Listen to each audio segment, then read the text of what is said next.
Welcome to 10-Minute Record Reviews, episode 225. And this time I'm going to do something which I've been thinking about for a while as a special episode, and then, as it happens, a regular viewer, Alex L., shout out to Alex, thanks for the suggestion.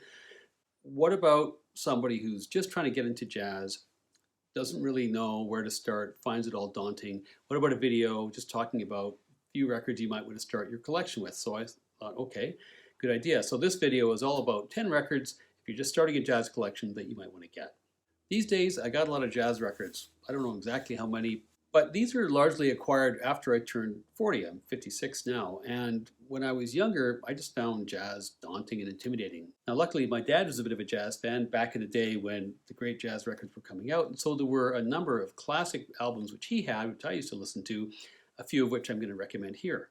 So again, the challenge is what 10 records to start with if you're just getting into jazz? And that, of course, is a very difficult question because jazz is huge. There are so many styles. It's a century's worth of music, basically.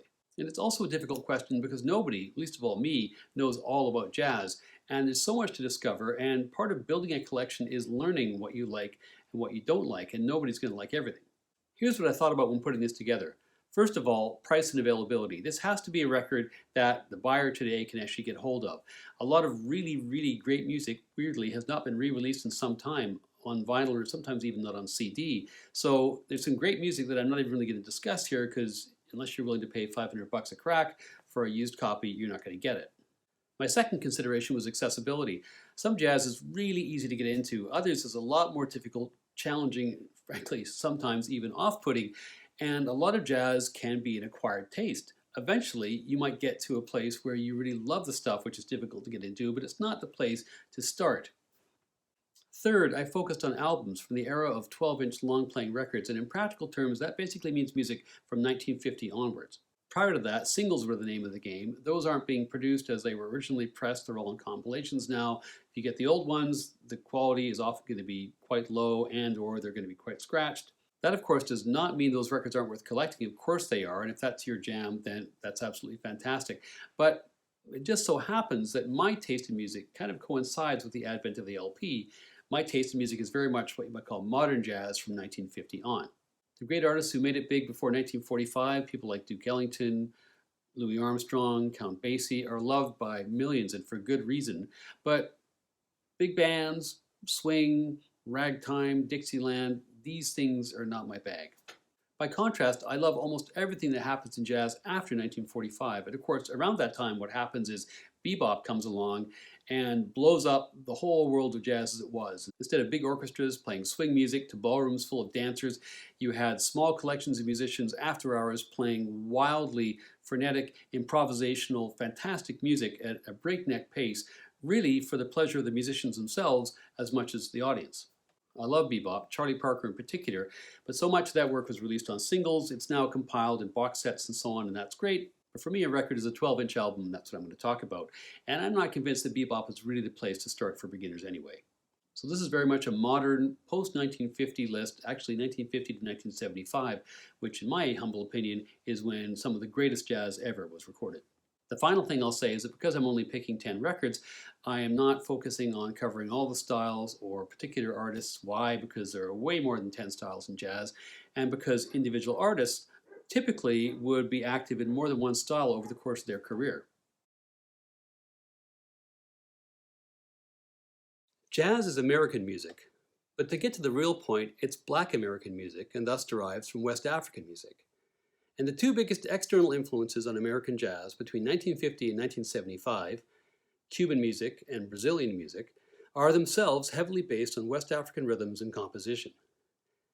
And because jazz is the creation of black people in America, you cannot divorce the history of jazz from the history of white racism. Jazz emerges from various traditions in New Orleans and the Mississippi Delta at the turn of the 20th century.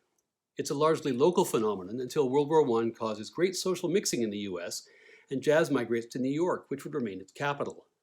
Before the war, it was a fairly uncomplicated musical style, but it bloomed in popularity between the wars, bringing money and radio broadcasting, attracting talent, and becoming more musically complex. It was the dominant pop music of America between 1920 and 1955.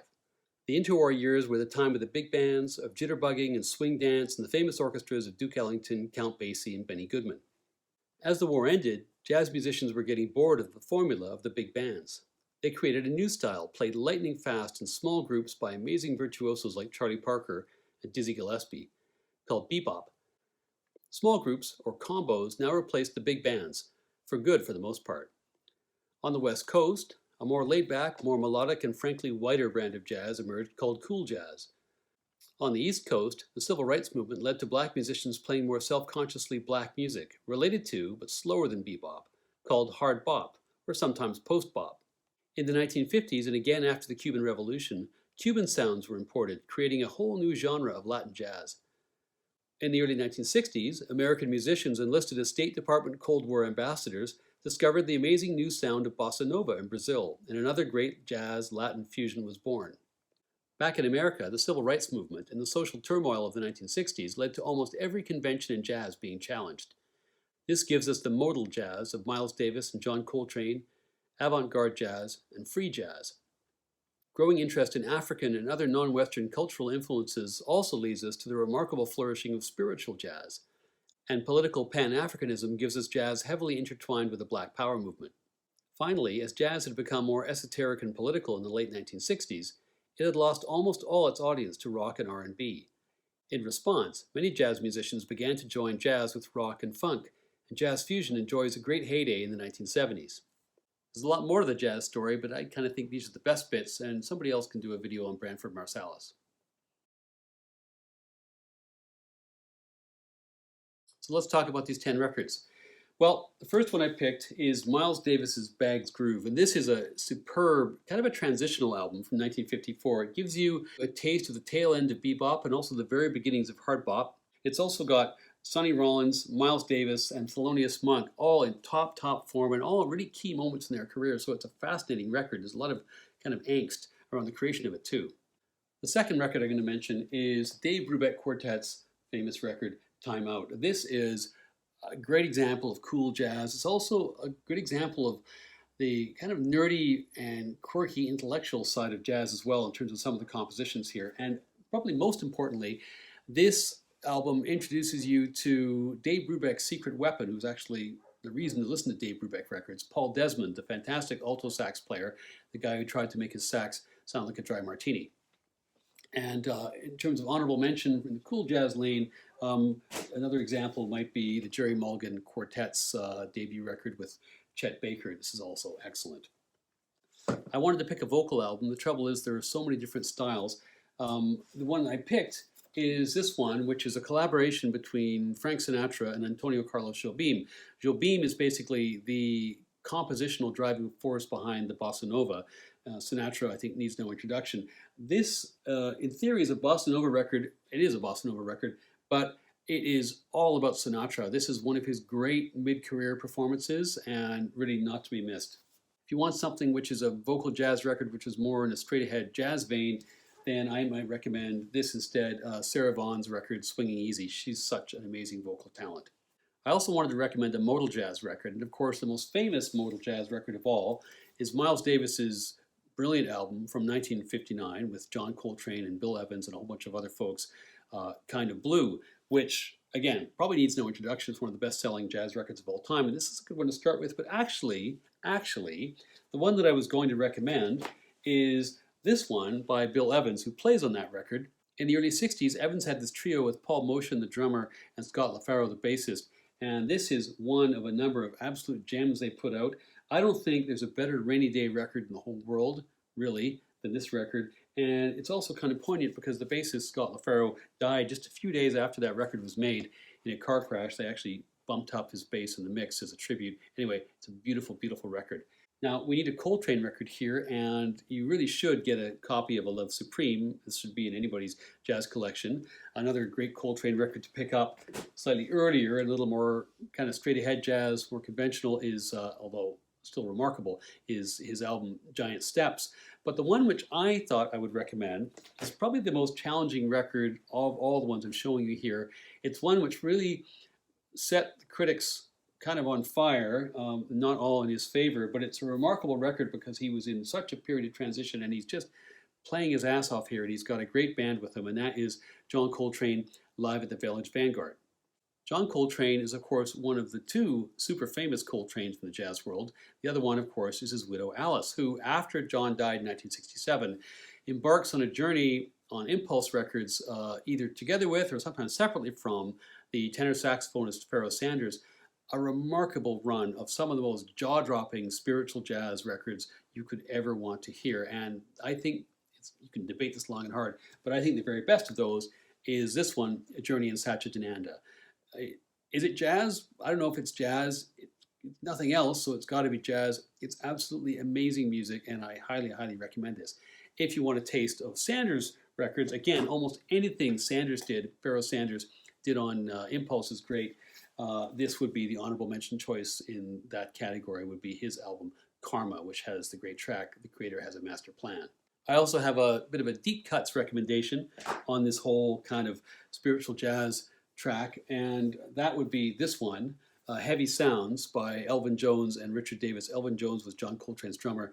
This is a phenomenal record, and it has a recording of the track Summertime, which you'll know from people like Billie Holiday singing it, which is frankly just out of this world. So again, recommended, honorable mention. Thought it might be good to have a jazz fusion record here. Now, jazz fusion is a tricky term, encompasses all kinds of things, but largely begins with the electrification of jazz towards the late 1960s. Now, I also wanted to mention another Miles Davis record. Now, of course, Miles Davis's most famous fusion record is the double album Bitches Brew, which comes out in 1970.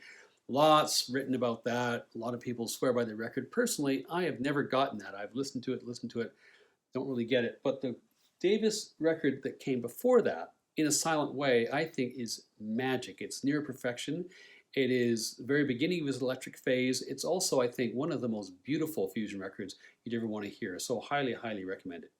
I talked a little bit earlier about the importance of Cuba in the development of jazz, and I wanted to have something a little bit Cuban derived anyway. And the album which occurred to me was this one by the Puerto Rican New Yorker and conga player Ray Barretto, Acid, which is jazz, it's Latin, it's also boogaloo, which was this strange kind of fusion of R&B and jazz and Latin music in the late 1960s. Anyway, every song on this album is an absolute winner. It's a party album par excellence, but just some incredible playing on there too. Highly, highly recommended. In a Latin vein as well, something more purely Cuban, any of the records called Cuban Jam Sessions are worth picking up. This one, Cuban Jam Sessions in Miniature, is one of the original ones.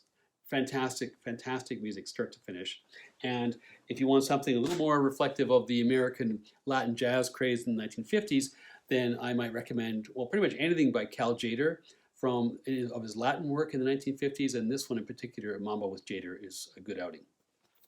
I knew it would be dodgy to have a second bossa nova record in the listing of 10 records, but at the same time, I couldn't imagine putting this list together without including this one, this fantastic collaboration from 1964, Stan Getz, the great cool jazz saxophonist, and João Gilberto, the originator, along with Jobim, of the bossa nova sound in Brazil, get together with João's wife Astrid in 1964 in New York with Creed Taylor, the famous producer, and make an absolute masterpiece. And I don't think any of the 5 world-class musicians on here or their famous producer ever bettered this record before or since in their careers. It is an absolute keeper. Every second of it is total gold. 10th and last, but definitely not least in my book, I'd mentioned that jazz crossed over to meet funk in the 1970s. There's lots and lots and lots of great examples here, but for me, the pinnacle of this is this record by Grover Washington Jr., Mr. Magic. This is an absolute burner of a record. It's also a really good example of some phenomenal work which came out on Creed Taylor's label in the 1970s called Kudu Records, which was full of a whole bunch of just kicking jazz funk. Honorable mention in this category, jazz funk, to Herbie Hancock's Man-Child. Again, that'll really get you tapping toe. And an absolutely brilliant piece of work by Donald Byrd, who, just like Miles Davis, covered almost every style under the sun. Ethiopian Nights. This is tremendous. So there you have it. Happy collecting. And if you have any thoughts or comments about the albums I obviously should have included instead of the ones I mentioned, please put them in the comments below. Thanks very much.